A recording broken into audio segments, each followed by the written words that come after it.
Bonjour, j'espère que tu te portes très bien durant ce carême. En tout cas, si c'est comme pour moi, c'est extraordinaire. La vie devient plus belle, plus intense, plus brillante. Tu sais, comme après la pluie, quand les couleurs deviennent plus vives, plus nettes. C'est exactement ce que ça fait dans ma vie, ce carême, cette année. Ça vient purifier l'intérieur. En fait, cette année, comme toutes les années. Le carême fait du bien, il me rend plus vivante, plus vraie, plus profonde. Et j'espère que c'est la même chose pour toi. Et aujourd'hui, Jésus, le Seigneur, le Père, l'Esprit viennent nous parler de nous-mêmes, de ce qui se passe dans notre cœur, dans le cœur de l'homme. C'est la magnifique histoire de Joseph, et puis de cette jalousie entre frères, ce désir d'être le premier, d'être aimé, et où est-ce que ce désir va nous conduire? Tous ces mouvements intérieurs du cœur qui prennent racine dans notre vie et puis qui vont s'incarner dans des gestes. Les mouvements du cœur sont à l'origine de nos actes. Et quand Jésus disait, ce n'est pas ce qui entre dans le cœur de l'homme, ce qu'on mange qui va nous rendre impurs, mais c'est ce qui se passe dans notre cœur qui peut nous rendre impurs.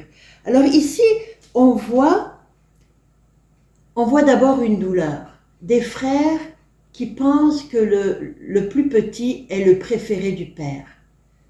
Une jalousie, une comparaison. Et cette comparaison, ils vont la nourrir. Ils vont la nourrir exactement comme Caïn a fait avec Abel. Et le Seigneur disait à Caïn, « Pourquoi t'attristes-tu?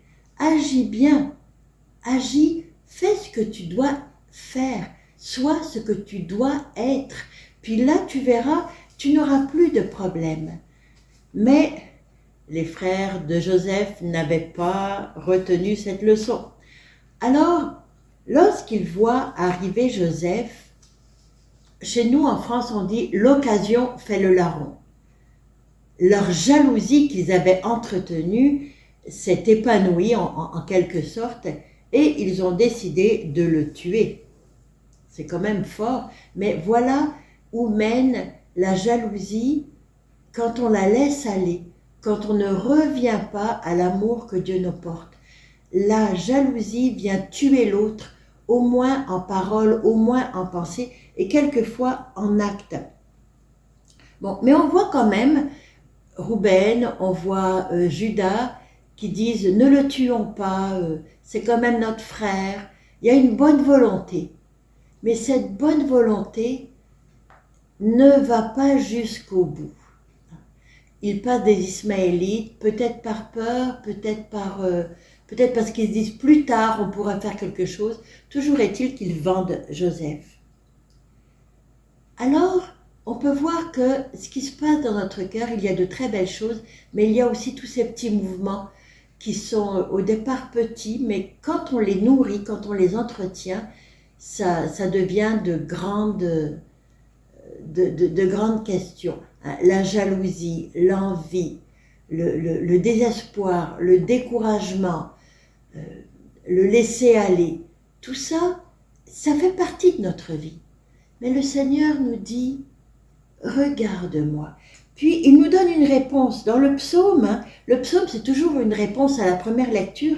Il nous dit, souviens-toi des merveilles. Cherchez le Seigneur et sa puissance. Souvenez-vous des merveilles qu'il a faites pour vous. Alors, lorsque tous ces mouvements de ton âme viennent te bouleverser, qu'est-ce qu'il faut faire? Il faut commencer par chercher le Seigneur. Où le chercher? Dans sa parole. Relire les psaumes, relire l'évangile, s'imprégner, chercher Dieu, puis aussi se souvenir de l'amour qu'il a eu pour nous, se souvenir de chaque fois qu'il nous a soutenus, aidés, consolés, réconfortés, relevés. Il faut se souvenir, faire mémoire. Et puis quand on fait mémoire, on devient plus fort. On devient vraiment plus fort et là, on peut repousser la tentation. Parce que la tentation, elle vient nous tenter, évidemment. La tentation veut nous faire tomber. Et Dieu, lui, veut nous relever toujours. Alors cherchons Dieu. Faisons comme le tout petit qui tend la main vers son père ou vers sa mère pour aller faire quelque chose aussi, qui s'accroche à la jambe de son père ou de sa mère.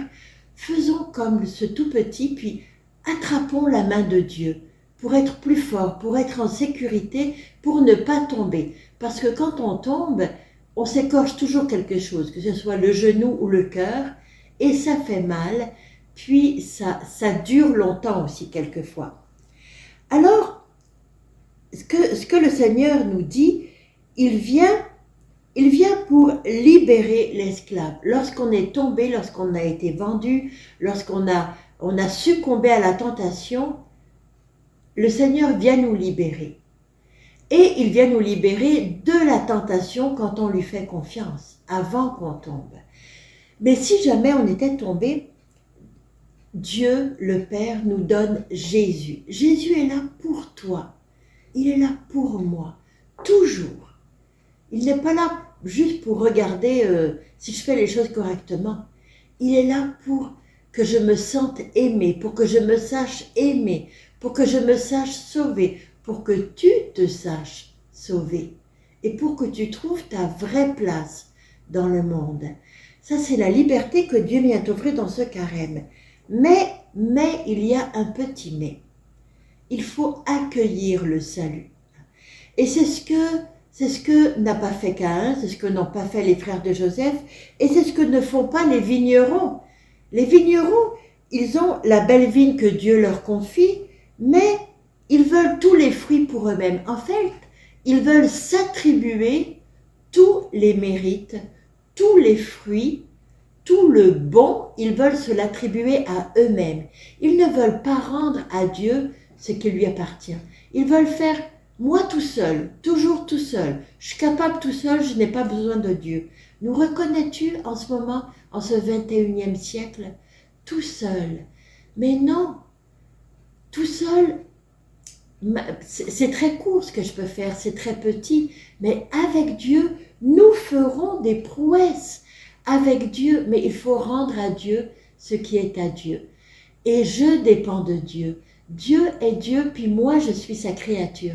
Alors Dieu a le salut dans ses mains pour moi, et moi j'ai à accueillir ce salut.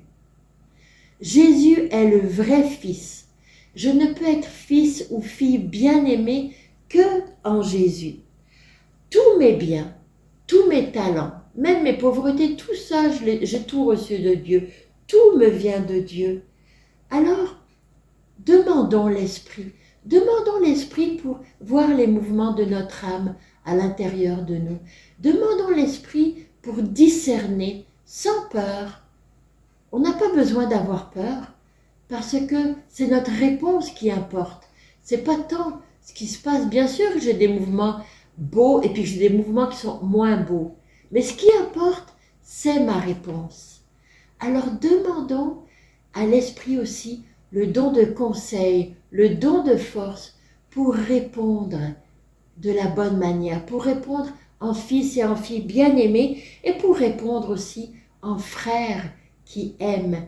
Parce que ce que nous avons, ce que nous travaillons dans ce carême, c'est tous nos rêves de communion, tous nos rêves de paix, tous nos rêves du royaume présent parmi nous. J'ai toujours le choix. Tu as toujours le choix. Nous avons le choix. Choisissons donc la vie et l'amour aujourd'hui. Je te laisse avec Jésus pour te laisser aimer et fortifier par lui et pour mener une vie de fils en lui. Bonne journée, au revoir et à demain.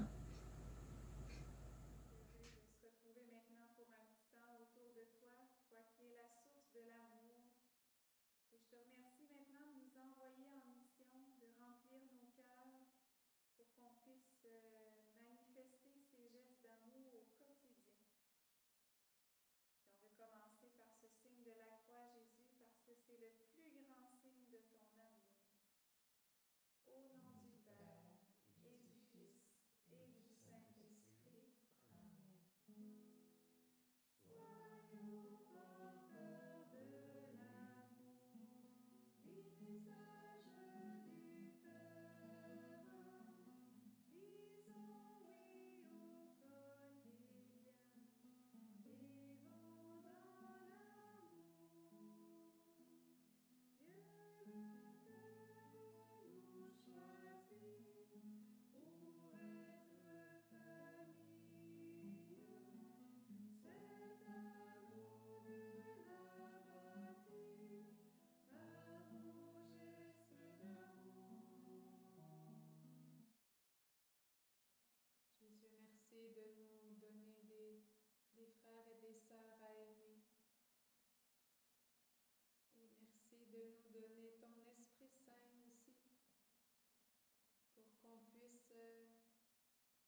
manifester notre amour.